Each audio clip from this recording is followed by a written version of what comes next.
Salut à tous, aujourd'hui on est parti pour l'épisode numéro 877 de l'After Zappimage et on débute avec l'anniversaire de Karim Benzema, KB9 qui fête aujourd'hui ses 33 ans. On lui souhaite évidemment un joyeux anniversaire, lui qui a connu tant de belles choses au cours de sa carrière, que ce soit du côté de l'Olympique Lyonnais, mais aussi du Real Madrid. Regardez un petit peu le palmarès de Karim Benzema. À 33 ans, Karim Benzema, c'est 4 Ligues des Champions. Aucun joueur français ne fait mieux. 4 Coupes du Monde des clubs, 3 Super Coupes d'Europe, 3 titres de champion d'Espagne, 4 titres de champion de France, 352 buts marqués en carrière, 4e meilleur buteur français de l'histoire du foot et meilleur buteur français de l'histoire de la Champions League. Une carrière très très riche de Karim Benzema qui est loin d'être terminé. Je pense qu'il a encore quelques belles années devant lui. On souhaite aussi un joyeux anniversaire au Borussia Dortmund qui fête aujourd'hui ses 111 ans d'existence. Malheureusement, ça s'est pas bien passé pour le Borussia hier.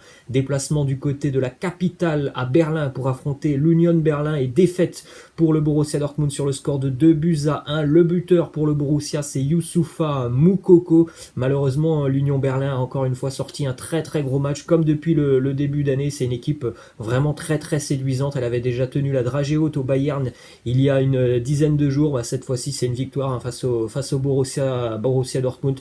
Youssoufa Moukoko qui a brisé un record hier puisqu'il est devenu le plus jeune buteur de l'histoire de la Bundesliga à marquer. 16 ans et seulement 28 jours pour Youssoufa Moukoko avant d'inscrire donc son premier but en Bundesliga. Très joli but d'ailleurs de la part de Youssoufa Moukoko. Malgré tout, c'est une très mauvaise opération au niveau du classement pour le Borussia Dortmund qui, avant ce match, comptait déjà 5 points de retard par rapport au trio de tête de Bundesliga. Donc avec cette défaite, évidemment, le trio de tête va encore une fois pouvoir prendre le large. Autre statistique sur le Borussia Dortmund qui n'a remporté qu'un de ses 4 matchs en Bundesliga depuis la blessure du cyborg norvégien Erling Haaland. Il y a certainement déjà une dépendance Haaland du côté de Dortmund. Il y a des problèmes offensifs depuis qu'il n'est plus là. Ensuite, on continue les amis du côté de la Ligue 1 avec une petite info qui concerne Rachid Alioui, international marocain du SCO Angers. Hier, conférence de presse à Angers, Stéphane Moulin, le coach,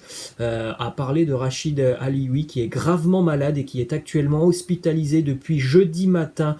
C'est assez inquiétant parce que l'on ne sait pas trop ce qu'il a. Rachid Alioui, secret médical oblige, mais tout ce que l'on sait, c'est que c'est assez grave pour Rachid Alioui que l'on ne voyait plus sur les terrains déjà depuis quasiment le début de saison avec le SCO. On lui souhaite évidemment de sortir de cette mauvaise passe. On enchaîne avec du côté de la Ligue 1 le programme de cette 16e journée de Ligue 1 qui démarre cet après-midi à 17h du côté de Metz. Le FC Metz reçoit Lens, 19h Marseille reçoit Reims, 21h déplacement de Lyon du côté de Nice. Pour les matchs de dimanche, à noter quand même le duel attendu en Ligue 1, la réception du Paris Saint-Germain pour le LOSC qui, on le rappelle, est toujours leader de Ligue 1. D'ailleurs, du côté de Lille, c'est officiel, le LOSC a été vendu. On connaît donc le nom du nouveau président lillois, c'est Olivier Létang, ancien président du Stade Rennais. Il a aussi connu quelques expériences du côté du Paris Saint-Germain. Gérard Lopez a donc vendu le club et normalement, voilà, il devrait y avoir quelques ventes sur le mercato hivernal du côté de Lille. On a déjà le Milan qui se montre très intéressé par Boubakary Soumaré selon les infos du quotidien Tutto Mercato. Les Rossoneri ont soumis une proposition de prêt à Lille avec une clause d'obligation d'achat de 25 millions d'euros. Donc ça peut potentiellement évidemment intéresser les nouveaux dirigeants lillois. Ensuite, une déclaration du président de Montpellier, Laurent Nicolin, qui s'inquiète des conséquences du Covid et du fiasco Mediapro. Il nous dit que ça va être dramatique pour le football français. Certains clubs peuvent tout simplement faire faillite et de toute façon il va y avoir une fuite des joueurs, ça va automatiquement affaiblir notre championnat. Je pense que il a raison tout simplement. Laurent Nicolin, c'est dramatique ce qui se passe pour le football français. Déjà la crise du Covid et en plus de ça le diffuseur qui ne va plus payer et pour le moment on ne sait pas quel sera le diffuseur jusqu'à la fin d'année. Donc c'est évidemment un gros point d'interrogation pour les clubs français qui vont financièrement se retrouver en grande difficulté. Rendez-vous compte, si Lille a déjà des problèmes financiers, imaginez des clubs moins importants que Lille en Ligue 1, à quel point ils vont être impactés évidemment par ces ses problèmes financiers. Autre info du côté de Nîmes, les joueurs de Nîmes vont dire adieu à leurs primes. Le club n'a en effet plus les moyens de tout simplement assumer les primes de victoire. Bon, bah, il n'y a pas de problème parce que Nîmes gagnait déjà pas beaucoup de matchs depuis le début d'année, donc c'est pas trop problématique. En revanche, pour les salaires des joueurs, ils seront assurés jusqu'au mois de mars. Pour le reste, il faudra qu'un diffuseur injecte de l'argent dans les caisses, sinon il y aura un gros problème pour payer tout simplement les joueurs en fin d'année. Petite info du côté de Nantes, prolongation de contrat pour Fabio, le frère de Raphaël, qui continue l'aventure avec les Canaries. Il prolonge jusqu'en 2022. Ensuite, sur le cas Neymar, alors on ne sait toujours pas s'il sera présent du côté de Lille demain, mais selon les infos du quotidien L'équipe, la présence de Neymar pour ce choc face au LOSC demain reste très très incertaine. Le Brésilien n'a pas participé à la séance d'entraînement avec le groupe hier du côté de Paris. Ensuite, direction Marseille avec une info qui concerne Kostas Mitroglou. Selon les infos d'un quotidien turc, Kostas Mitroglou a trouvé un accord avec l'Olympiakos. Il aurait d'ores et déjà accepté aussi de baisser son salaire, donc maintenant reste à l'Olympique de Marseille de tout simplement accepter la proposition du club grec. Ça pourrait être vraiment enfin la fin d'une série assez compliquée pour l'OM, parce que Mitroglou, il a quand même un salaire assez important du côté de Marseille, et ça empêche aussi évidemment l'OM de pouvoir réaliser quelques coups sur le mercato. Donc s'il y a vraiment une porte de sortie pour Mitroglou du côté de l'Olympiakos, il faut pas se rater pour l'OM, il faut le laisser partir. Ensuite, une déclaration d'André Villas-Boas qui revient sur Clément Turpin. Il nous dit: on a une moyenne de points avec Monsieur Turpin qui est très désagréable. Monsieur Turpin a été très autoritaire. J'attendais plus du meilleur arbitre français. Je l'ai trouvé très distant de nos joueurs, mais par contre, il était très très proche des joueurs du Stade Rennais. Ensuite, une info qui concerne l'un des anciens entraîneurs du Paris Saint-Germain, Laurent Blanc, qui a visiblement retrouvé un club.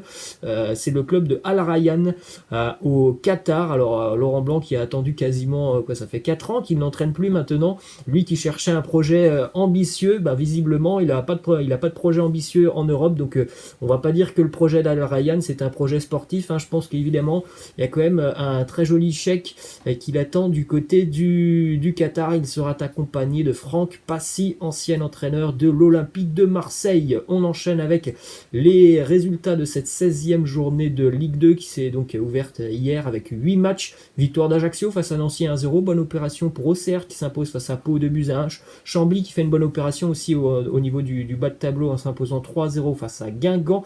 Victoire de Caen à Dunkerque 3-2. Match nul entre Rodez et Châteauroux. Match nul entre Sochaux et Grenoble. 3 qui fait une très bonne opération et qui continue de rester en tête de ce championnat en s'imposant 1-0 face à Niort. Et Amiens qui s'impose à Valenciennes 2-0. Cette journée de Ligue 2 se terminera cet après-midi avec Clermont, Paris FC et Toulouse, Le Havre. Poursuit du côté de l'Espagne avec ces statistiques qui concernent Lucas Vazquez, qui est vraiment beaucoup plus utilisé cette année par Zinedine Zidane, et en plus de ça il apporte satisfaction sur le terrain. Lucas Vazquez la semaine dernière face à l'Atlético Madrid, ça a été très intéressant ce qu'il nous a montré. Lucas Vazquez qui a déjà disputé 1141 minutes de jeu cette année avec le Real Madrid, c'est déjà plus que sur toute la saison l'année dernière réunie, où il avait simplement disputé 1029 minutes de jeu. Et autre statistique assez intéressante, Lucas Vazquez est le deuxième meilleur dribbleur de Liga cette année, derrière Lionel Messi. On continue du côté de Barcelone maintenant avec cette bonne nouvelle pour le Barça. Ousmane Dembélé qui récupère assez vite de sa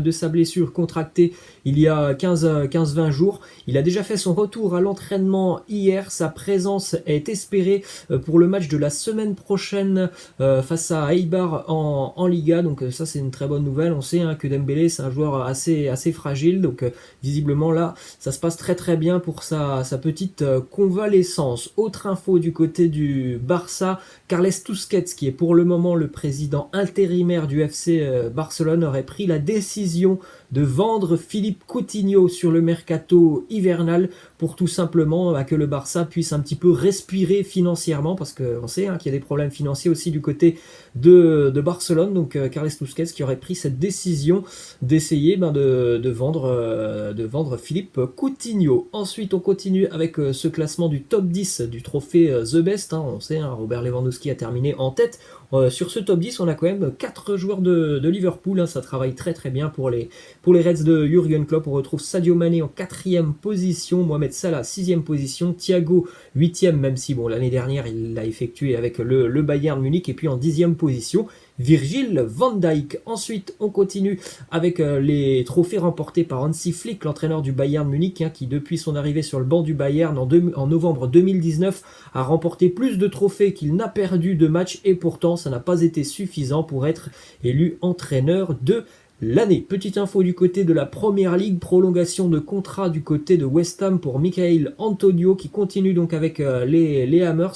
Depuis plus d'un an maintenant, Michail Antonio, c'est quand même 16 buts en 26 matchs où il a été titulaire, 13 buts et 3 passes décisives. C'est un super joueur, Michail Antonio. Et on termine les amis avec les statistiques de Xavi, qui a remporté 4 trophées avec son club d'Al Saad. On rappelle, c'était sa première année en tant qu'entraîneur tout simplement, et déjà 4 trophées donc remportés par Xavi, dont la Super Coupe du Qatar, la Coupe du Qatar, la Coupe de l'Émir. En revanche, il n'a pas remporté le titre de champion du Qatar. Et petite info aussi, Xavi qui a annoncé hier que normalement il ne devrait pas arriver à Barcelone avant 2022. Voilà les amis, c'est la fin de cet After Zap Image. J'espère que ça vous a plu. Je vous laisse et je vous dis à la prochaine. Ciao!